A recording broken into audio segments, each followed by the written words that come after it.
But let's start with Yair versus Pitbull, right? I don't know a lot about Pitbull coming into this fight. I do know a lot about Yair, so we had to dig a little bit and make an accurate prediction. And for the most part in the past, we've been good in the main card. So we'll see if this streak continues. I've had some bad ones too. I mean, it's never going to be perfect. But let's kick this thing off with Yair Rodriguez versus Patricio Pitbull. This fight goes down in the featherweight division. We've seen some great fights in this division as of late. But let's jump into this one first and foremost and right now. In the featherweight division at UFC 314, you got Yair Rodriguez taking on newcomer making his debut, Brazilian Patricio Freire, if I'm pronouncing that correctly. But I like it. This fight is interesting. I like the newcomer from Brazil. So let's get into it. We know Yair is a good fighter. He's 16-5 from Mexico. Freire 36-7. So this guy's got 43 professional fights prior to his UFC debut. That's incredible. 36 of them are wins. Yair, 5 inches taller, 5'11". He's 32. Patricio, aka Pitbull, is 37, so he's getting up there. The time is now for him. He's going to get something done in the UFC.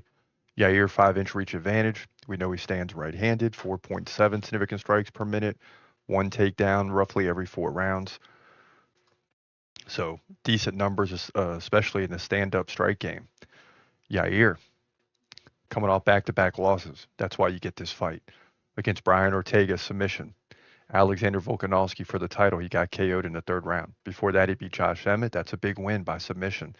And Brian Ortega by KO. So he KOs Brian Ortega. Ortega comes back and submits him just about a year ago now. So we haven't seen Yair in about a year. Now, Pitbull, again, from Brazil, and his 36 wins. Perfect across the board. 12 KOs, 12 submissions, 12 decisions. He lost 4 decisions, and he was finished 3 times, 2 of those by KO, 1 by submission. Won his last fight against Jeremy Kennedy by TKO.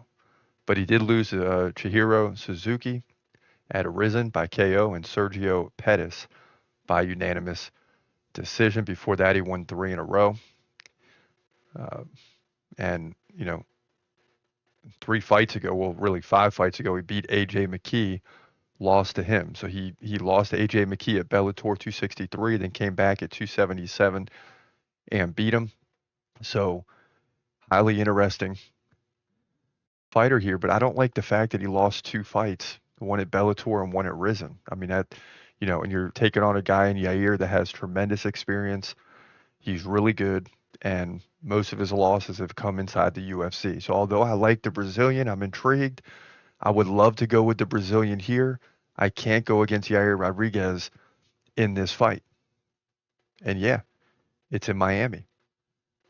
And you got Brazilian Diego Lopez at the top of the card, and you got all types of Brazilians on this card. So Brazil is going to be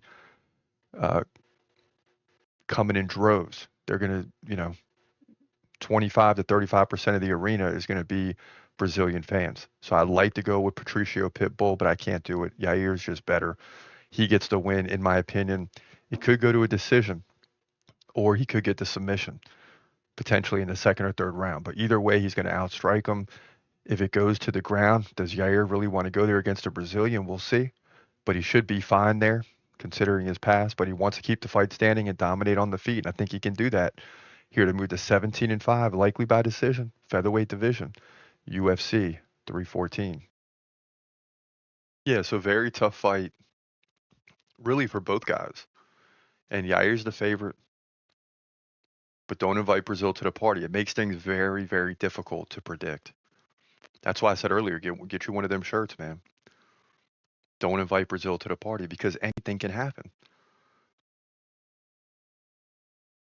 When you go with Brazil, you feel good. When you go against Brazil, you're like, okay, they could turn this thing sideways in a hurry.